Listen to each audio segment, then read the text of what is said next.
Hello, and welcome to History 300, the origins of the First World War.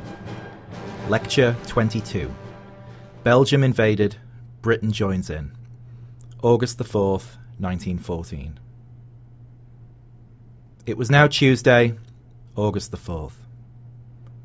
At 8 o'clock that morning, the Belgian government in Brussels received news that German troops had crossed the frontier. It immediately sent out a request to the governments of all the signatories of the 1839 Neutrality Treaty requesting assistance.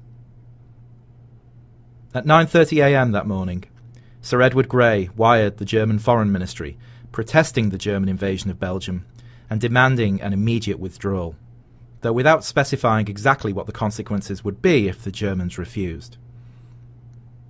At 2 o'clock that afternoon, Grey followed up with a message to Sir Edward Goschen, the British ambassador in Berlin.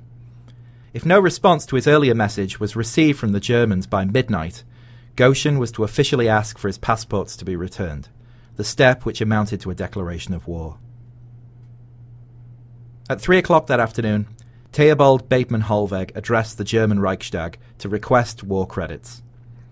In his speech, Bethmann-Hollweg acknowledged that the German invasion of Belgium was a breach of international law, a concession that his colleagues would later describe as an astonishing diplomatic blunder. But he insisted that the wrong had been forced upon Germany by France and Russia. He received his war credits.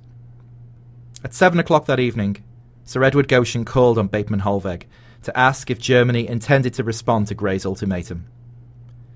Bethmann-Hollweg harangued Goschen for a good 20 minutes, complaining about Britain's intolerable attitude, as he called it. In a phrase that was to become notorious, he described the 1839 Treaty of Belgian Neutrality as a mere scrap of paper. Goschen, seeing that war was inevitable, informed Bethmann-Hollweg that he was breaking off his diplomatic mission and leaving for the frontier. At 9:30 that evening, London had still received no news from Berlin.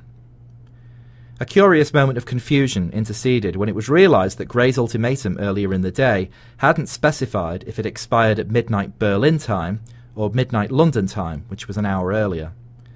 In the end, they decided to make it Berlin time, which was 11 o'clock in the evening in London. At 11 o'clock, Big Ben rang out the chimes in Westminster.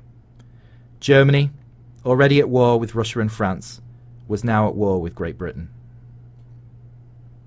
In the penultimate lecture, we'll consider the aftermath of the July crisis of 1914 and what happened to some of the key participants. See you then.